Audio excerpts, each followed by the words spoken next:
மாதம் பிறந்தவர்களை ஹார்ஸ் குதிரை அப்படிங்கிற ஒரு அழகான அனிமலோட நம்ம கனெக்ட் பண்ணுறோம். ஏன்னா குதிரையானது எப்படின்னாக்க ஒரு லகான் கட்டி ஒரு தேரில் கட்டி ஒரு வண்டியில் கட்டினா தான் சீரான ஓட்டம் ஓடும்.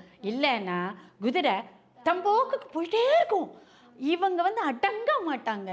மே மாதம் பிறந்தவங்களுக்கு மனமானது எப்படி இருக்கும்னா, இதை அடைஞ்சிட்டோம், ஒரு வெற்றி அடைஞ்சிட்டோம், அடுத்தது அடுத்தது அடுத்தது எல்லாருக்கும் கஷ்டமாக இருக்கும். அந்த வெற்றி அடையிறது, அந்த வெற்றி படிக்கட்டுங்கிற அந்த லெவல் அடையிறது கஷ்டம்.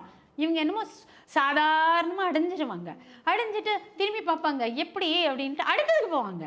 ஸோ இவங்க என்ன பண்ணுவாங்கன்னா ப்ராடாக யோசிப்பாங்க, விரிவாக்கமாக யோசிப்பாங்க. இந்த விரிவாக்கங்கிறதுல எதை விட்டுடுவாங்கன்னா ஃபோக்கஸை விட்டுடுவாங்க.